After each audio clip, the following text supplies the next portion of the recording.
السلام عليكم ورحمة الله وبركاته. كنتمنى تكونوا بخير وعلى خير وتكونوا في أحسن الأحوال. تحت الطلب ديالكم أنني نحضر معكم ملوي كبير هموي رطب ومقرمش في نفس الوقت والطريقة اللي هي سهلة. أكيد إلا جربتو غادي ينال الإعجاب ديالكم وغادي يولي معتمد عندكم وغادي يولي صدق لكم الملوي كي بهذه الطريقه اللي هي سهله. تبعوا المراحل وكنقول لكم حبيباتي الى عجبكم الفيديو خلي لي لايك كتشجيع، واللي مازال ما اشتركش في القناه كنقول لي مرحبا بك، اشترك في القناه وفعل زر الجرس باش يوصلك دائما الجديد، وبقوا معايا باش تعرفوا على المقادير وطريقه التحضير. بسم الله على بركه الله. انا غادي نعجن في العجانه وغادي نعبر بالكاس ديال الكاس العنبه. غادي ناخذ هنايا الدقيق الابيض، كنوضعوا 2 كيسان ديال الدقيق الابيض، كنضيفوا الكاس الثالث. بغيتوا تعجنوا غير بيديكم ممكن تعجنوا غير بيديكم.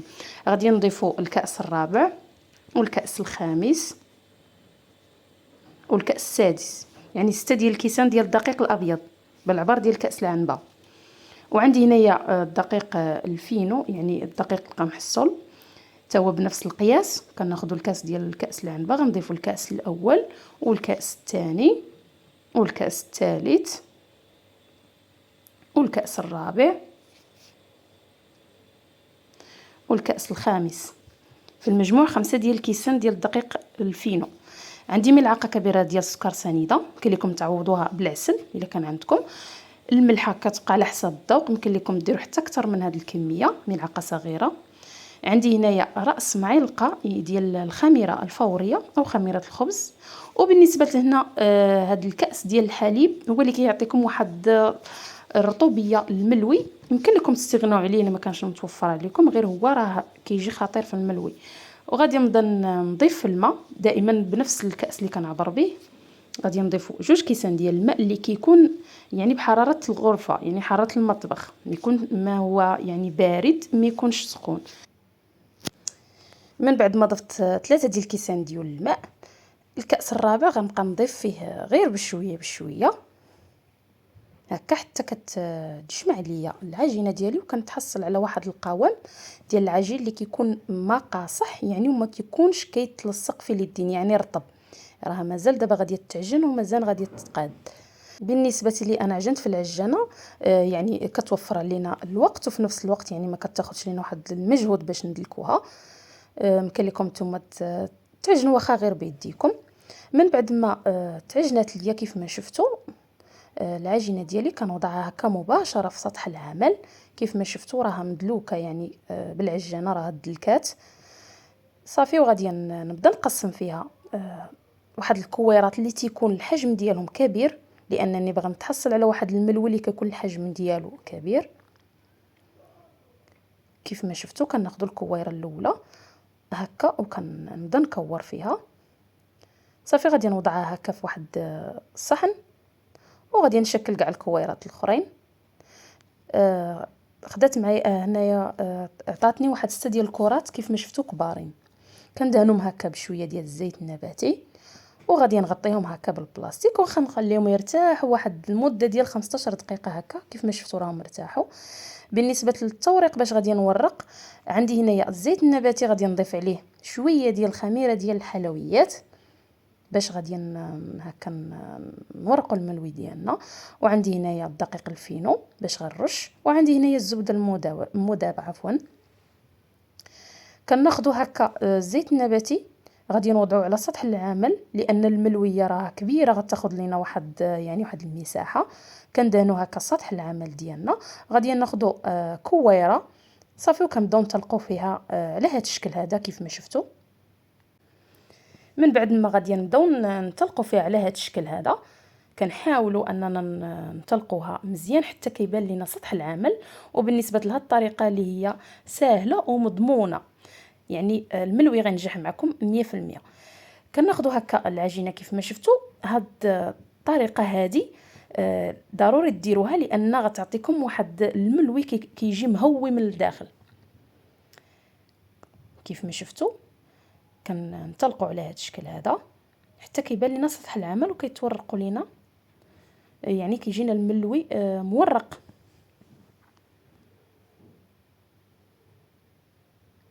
من بعد غادي ندهن هكا شويه بالزبده اللي ذوبنا،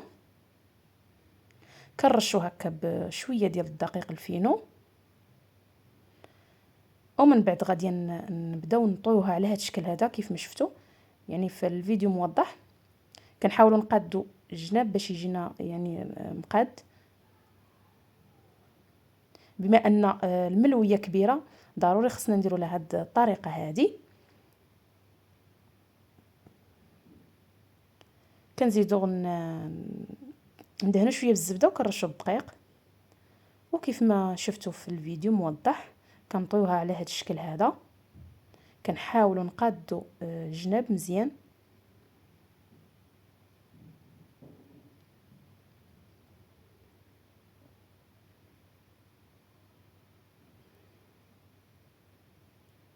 ومن بعد غادي نزيدوا على شويه ديال الزبده وشويه ديال الدقيق الفينو، ومن بعد غادي نبداو نلويوها على هذا الشكل. وحنا يعني ما كنزيروش كيف ما كتشوفوا في الفيديو، يعني ما تزيروهاش باش تجيكم يعني مهويه من الداخل. ملي كنلويوها على هذا الشكل هذا صافي، هاد الجناب الاخرين هادو كنحاولوا نبسطوهم هكا مزيان باش ما نبقاوش لنا يعني يعني العجين ديالهم غليظ صافي. وكنحاولوا هاد الجناب هادو كنخشيهم هكا في الوسط هكا باش ما تحلش معنا الملويه ملي تكون طيب. وكيف ما شفتوا كنتحصل على هذا الشكل هذا، نوضعها في الصحن وكنغطيها بالبلاستيك، وكنستمر بنفس الطريقه الملويه الثانيه. كيف ما شفتوا كنطلقوها على هذا الشكل هذا، وكتحاولوا ديروا هذه الطريقه هذه كتخلي لكم الملوي كيجي مهوي من الداخل. وكيف ما شفتوا راه العجينه يعني ناجحه ومدلوكه مزيان. يعني بالنسبه يعني استعملت انا العجانه وصافي. غادي نستمر بنفس الطريقه نكمل الملويات كاملين. ومن بعد ما كملتهم كناخذوا هكا الملوي ديالنا صافي وكنجمعوه بهذه الطريقه هذه. كنجمعوهم كاملين وكنوضعهم في الصحن نيت، وكنغطيهم بالبلاستيك الغذائي، وكنخليهم يرتاحوا غير شويه على ان ما شعلنا المقلاه ديالنا تسخن.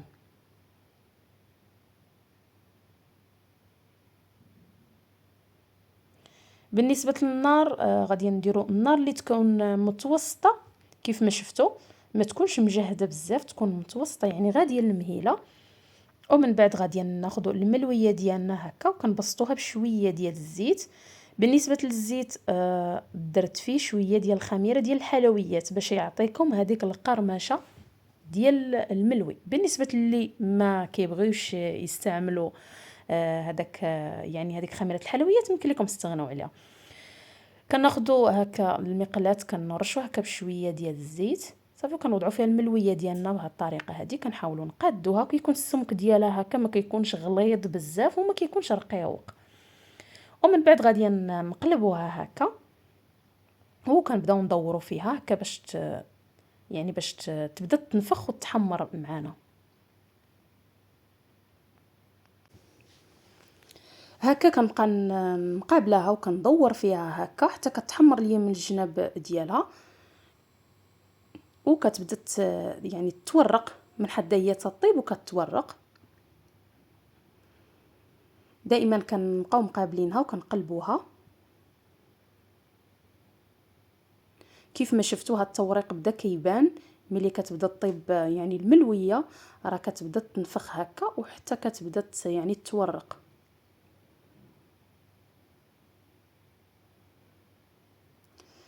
كنبقاو ندوروا فيها هكا باش يعني تحمر لينا من الجناب، ماشي جهه تجينا يعني محمره وجهه تبان لينا راها ما يعني ما طايباش. ودائما على النار اللي كتكون متوسطه غاديه المهيله هكا باش في نفس الوقت الملوي ديالنا يطيب، وفي نفس الوقت يعني ما يعني الا خليته يعني على نار اللي كتكون مهيله ما كيجيش هكا مورق. وكيف ما شفتوا التوريق بغيت نوريكم كيفاش الملوي ديالنا تورق، ولكن راها سخونه. كنحاولوا نقلبوا على الجهه الاخرى. ها انتم كيف ما تشوفوا التوريق كتجي يعني الملويه مورقه من الداخل. صافي. وكنبقى مقابله حتى كطيب وكتحمر معانا صافي، وكنحيدها. وبنفس الطريقه كناخذ ملويه واحده اخرى كنبسطها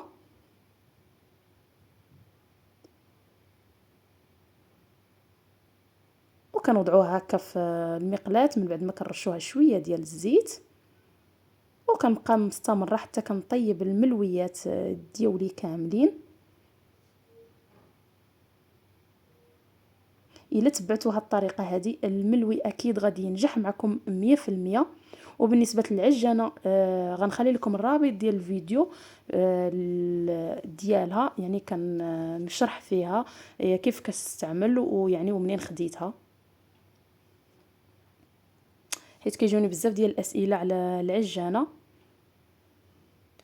وكيف ما شفتوا كنستمر بنفس الطريقه، كنبقى يعني مقابله الملوي، ماشي غتحطوا الملويه يعني وتمشيو، خاصكم تقابلوها وتدوروها هكا باش تجيكم يعني محمره ومقرمشه وفي نفس الوقت كتجي رطبه. اكيد اكيد الا جربتوه غادي ينال الاعجاب ديالكم وغادي ينجح معكم 100%.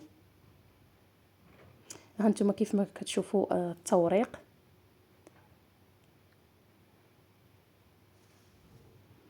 وغنستمر هكا حتى كنسالي الملويات ديالي وغنتلاقاو باش نشوفوا الشكل النهائي ديال الملوي ديالنا. وكان هذا هو الشكل النهائي ديال الملوي، كيجي خطير ولا اروع. اكيد الا جربتو غادي ينال الاعجاب ديالكم. كيجي مورق ومقرمش كيف ما شفتوا، وكيجي في نفس الوقت رطب. كان تحت الطلب ديالكم اني نحضر معكم ملوي هكا كبير. واكيد الا عجبكم الفيديو خليوا لي لايك تشجيع، واللي مازال ما اشتركش في القناه يشترك ويفعل زر الجرس باش يوصلوا دائما الجديد. والى فيديو قادم ان شاء الله. السلام عليكم.